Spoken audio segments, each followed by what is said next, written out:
Properties are very similar to getters and setters. They deal with accessing or modifying the value of a private field in a class.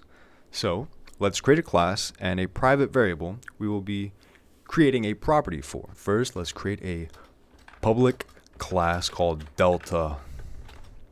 And inside of this public class called Delta, let's create a private variable of type int called ID, lowercase this time. So great. We have a variable of type int called ID and it's private. Well, what if we wanted to access this variable from a different class? Well, we could create a getter and setter, but instead we're going to be creating something very similar called a property. And here is how that is done. First, let's create an instance of the Delta object called Delta D is a new Delta.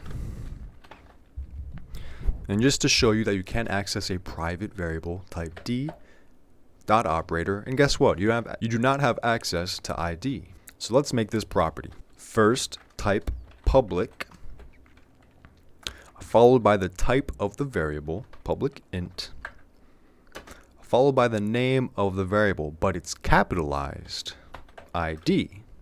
This is a naming convention for properties. Then follow it all up with braces.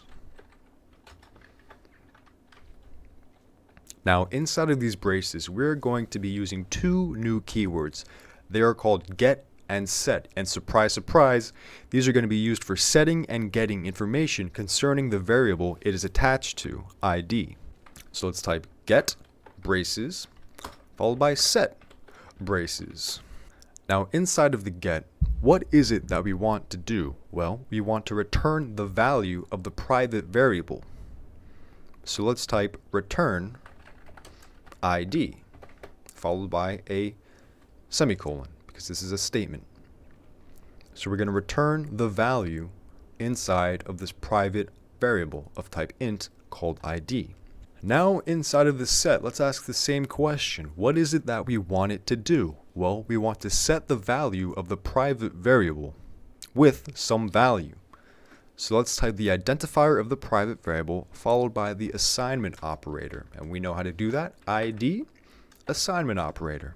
So what is the value you want to assign to ID? Well, there's a special keyword we have to use when we're inside of a set, and it is called value. We want to assign the variable with the value being passed into the set as an argument. So ID is going to be assigned the value of value. So back up in our main method with our instance of the Delta class, let's see how we would use this.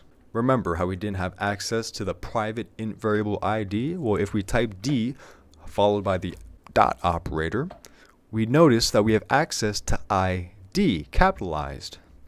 We have access to this property that we created because remember, it's public. And notice how it has get and set in here, meaning we're allowed to both get and set information.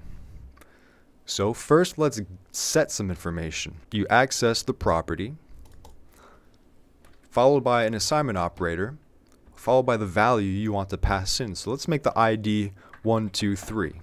So when you type this, it goes down to the set, and it assigns this private variable the value of what you're passing in, and we're passing in 123.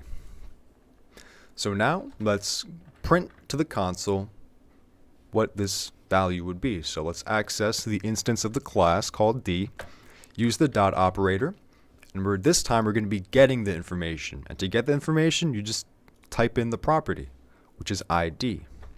So it'll go down to here, to the property, ID. It's going to hit the get. And what is the get doing? Well, it's returning the value of this private int located in the class. And if we run this program, it prints 123 to the console. Now you know how to modify and retrieve information from private fields using properties.